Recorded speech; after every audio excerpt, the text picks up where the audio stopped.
Assalamualaikum warahmatullahi wabarakatuh.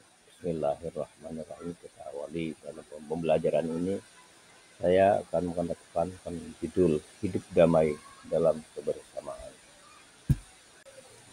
Adapun materi yang akan disajikan, yaitu materinya adalah sebagai berikut. A. Membaca kisah surat Al-Imran dan Al-Baqarah. 1. Kisah surat Al-Imran ayat 64. A. Al-Imran artinya keluarga Imran. B. Jumlah ayatnya ada 200 ayat. C. Surat Al-Imran termasuk golongan Madaniyah. D. Surat Al-Imran termasuk urutan nomor 3 dalam Al-Quran. 2. Kisah surat Al-Baqarah ayat 256.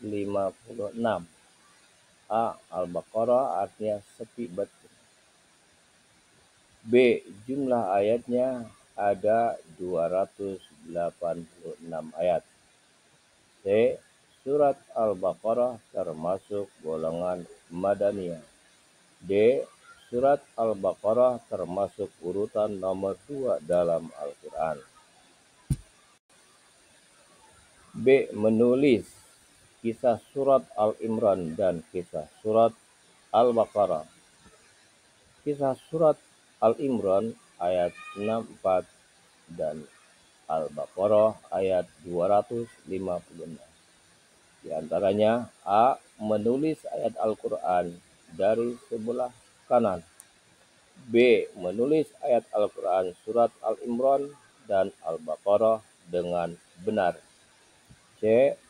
Merangkaikan potongan dari kisah surat Al-Imran ayat 64 dan Al-Baqarah ayat 256.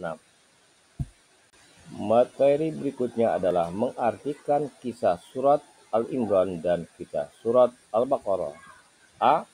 Memahami arti ayat-ayat Al-Quran secara mufradat atau arti kata. 2. Mengartikan perkata dari kisah surat Al-Imran ayat 64 dan kisah surat Al-Baqarah ayat 256. 3. Mampu menerjemahkan dari ayat-ayat tersebut di atas. Bahasa selanjutnya B. Pesan pokok surat Al-Imran ayat 64 dan Al-Baqarah ayat 256. 1. Kisah surat Al-Imran ayat 64. A. Selalu berperilaku sopan dan santun terhadap orang lain. B.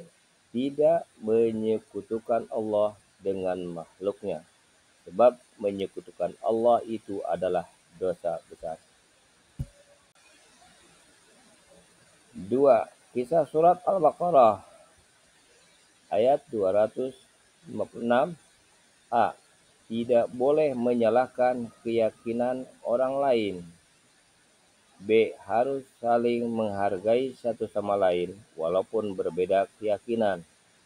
C. Biasakan sikap toleransi terhadap orang yang berbeda keyakinan dalam kehidupan sehari-hari. Sekian, terima kasih. Kurang lebihnya mohon dibukakan pintu matinya. Atas kesalahan dan kekurangan mohon dimaklum karenanya. Terima kasih. Wassalamualaikum warahmatullahi wabarakatuh.